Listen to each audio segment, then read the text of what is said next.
शौनक जी कहते हैं, हे सूत जी महाराज, आप बता रहे हैं कि भगवान की यह कथा ऐसी है कि कदाचित कोई प्राणी अमृत का पान कर ले, लेकिन अमृत पान से उसकी मुक्ति नहीं हो सकती। लेकिन अगर कहीं कथा शिव कथा अमृत का पान कर ले महाराज, वह भगवान के दिव्य कैलाश का अधिकारी हो जाता है। जो मुक्ति अमृत से भी प्राप्त नहीं हो सकती, अमृत पान करने पर उससे भी श्रेष्ठ मुक्ति, उत्कृष्ट मुक्ति महाराज शिव महापुराण की कथा श्रवण करने से हम सभी को प्राप्त हो जाती है। ऐसी भगवान शिव महापुराण की कथा निरंतर ज्ञान और वैराग्य को बढ़ाने वाली है, विवेक को जागृत करने वाली है। सूत जी महाराज कहते हैं, शौनकादि ऋषियों,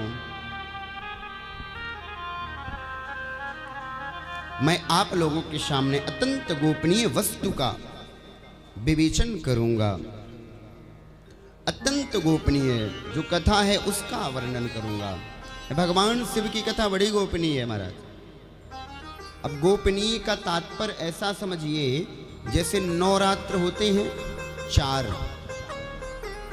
2 होते हैं गुप्त नवरात्र और 2 नवरात्र जो होते हैं चैत्र और शारदीय नवरात्र, उनको बड़े उल्लास के साथ मनाया जाता है। लेकिन गुप्त नवरात्रों में केवल भगवान शिव की कृपा से माँ जगदम्बा की आराधना की जाती है। उन नवरात्रों में जो गुप्त नवरात्रे होते हैं उन्हें उल्लास के साथ नहीं बनाया जाता है।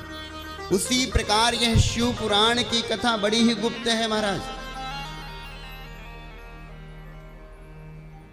अनेकों पुराण हम कई बार सुन लें, अनेकों बार सुन लें अनेकों पुराण, और कदाचित हम एक बार शिव महापुराण की कथा सुन लें, सोई हमारा कल्याण हो जाएगा। इसका फल अति श्रेष्ठ कहा गया है।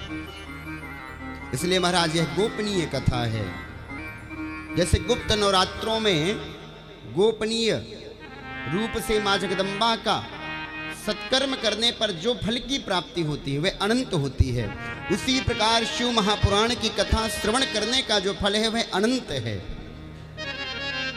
और आपको हम पहले ही बता चुके हैं कि महाराज बड़े बड़े अश्वमेध यज्ञ, राजसूय यज्ञ का फल शिव पुराण की कथा श्रवण करने से प्राप्त हो जाता है।